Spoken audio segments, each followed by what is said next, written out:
Doctor BN Ramesh, అంటే I have a different question for you. కారణం ఏంటంటే మీరు యాంటీ టెర్రరిస్ట్ ఆపరేషన్స్లో దట్టు మోస్ట్ గ్లామరస్ జన్నత్ టెర్రరిస్టులకి, స్వర్గాల్లో కూడా గ్లామరస్ జన్నత్ వాళ్ళకి, అది స్వర్గం, అద్భుతమైన స్వర్గమైన దాంట్లో టెర్రరిస్టులను డీల్ చేయడం అంటే సామాన్య వ్యవహారం కాదు.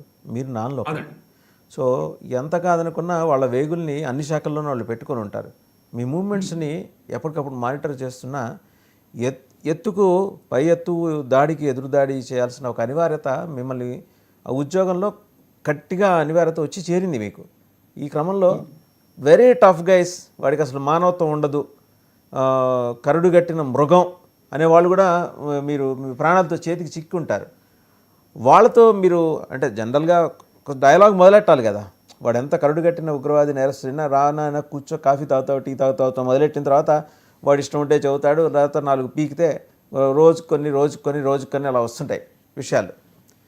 మీరు బాగా టఫ్ అని భావించిన వాళ్ళ పేర్లు మీకు గుర్తుంటే చెప్పండి, సందర్భం అయితే చెప్పండి, ఆ టైంలో మీరు తీసుకున్న నిర్ణయాలు ఎలా ఉండేవో చెప్పండి. సౌత్ కాశ్మీర్, నార్త్ కాశ్మీర్కి 2 కమాండర్స్ ఉండేవారు. వీళ్ళ మీద 10 లక్షలు 15 లక్షలు రివార్డు ఉంది. వీళ్ళు ఒక్కొక్కడు చాలా మంది పోలీస్ ఆఫీసర్ని చంపారు. మనం చేసినటువంటి ఆ మేజర్ ఫిల్మ్ ఉన్నది ఒకటి వచ్చింది, మన తమిళనాడు యాక్టర్ చేశాడు. ఆ ఫిల్మ్ సంబంధించినటువంటి అలాంటి వాళ్ళే ఉన్నారు. వాళ్ళలో ఒకడు, నేను పేరు వద్దులేండి, వాళ్ళలో ఒకడు ఉండేవాడు, అతనిది ముల్తాన్ అని ప్లేస్.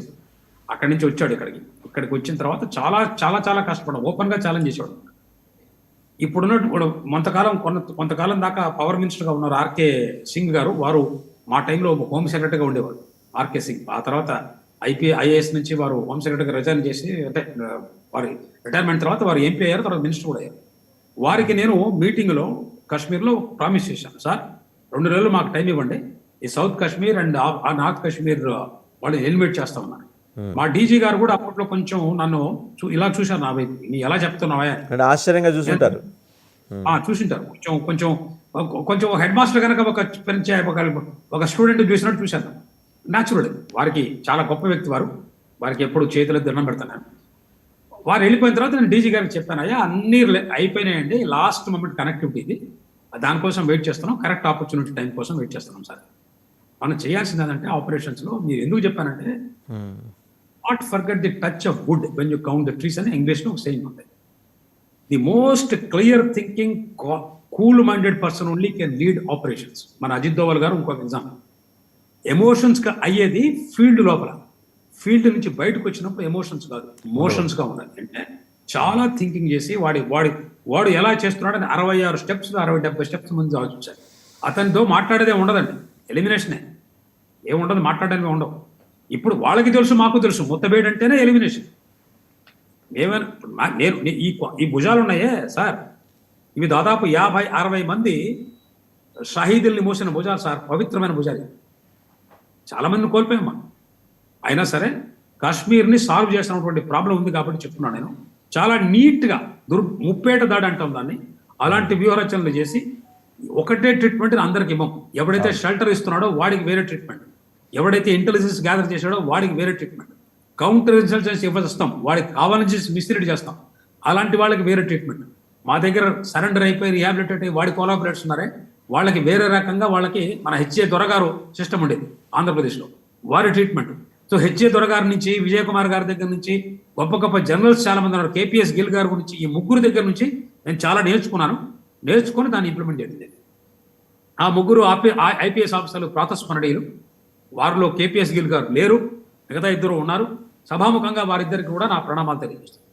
రైట్. అయితే ఇప్పుడు మళ్ళీ అగైన్ సబ్జెక్ట్లోకి వస్తే, మన ముందున్న ఆప్షన్స్ని గవర్నమెంట్ ఆఫ్ ఇండియా ఎలా ఎక్సర్సైజ్ చేస్తున్నారు? ఇప్పుడు there is a warning from very leading intelligence agencies across the globe that Hyderabad may suffer a terror attack, likely to suffer a terror attack అని.